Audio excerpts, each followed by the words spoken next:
Welcome back to Ready Set College. I'm your host, Rob Schwartz. We certainly hope you're enjoying today's episode on myth busting college admission. Let's dive right into the next topic or two, shall we?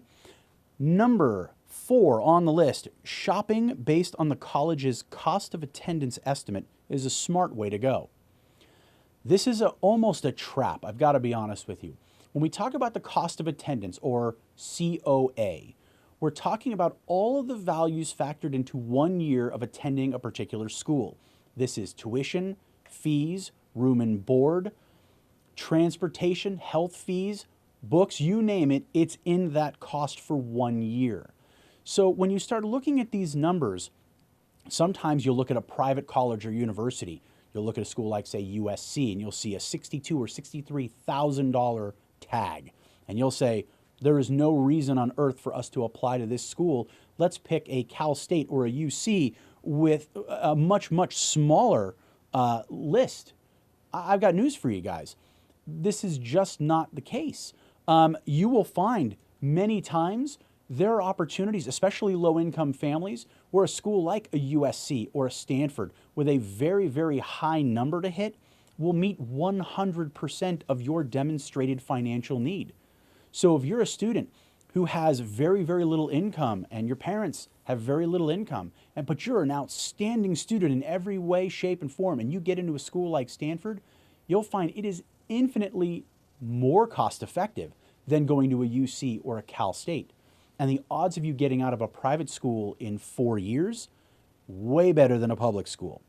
When we look at statistics on the Cal State system, the average student in that 23 school group is averaging 6 years to graduate. You got to think about not just the cost per year, but you have to very carefully think about how much time am I spending to get my degree.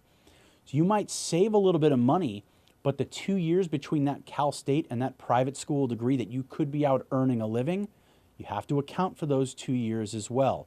So be careful about just looking at the sticker price of a college and determining if it's a good or bad bet. The other thing you need to consider is how deep are the pockets at those colleges or universities you're considering.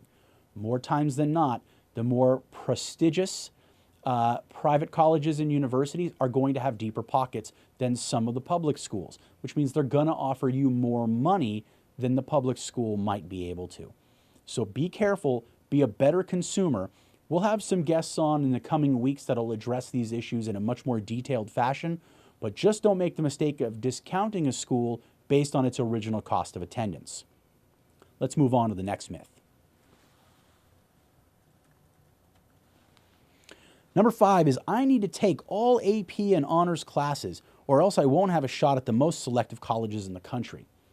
Again, we have a real problem with this mentality.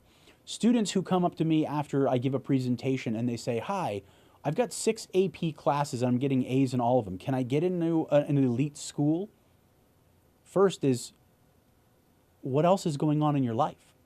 If you're working on 6 AP classes or even 5 AP classes, I'm guessing you get up at 7 o'clock or earlier, maybe even 6 o'clock. You're at school by 7.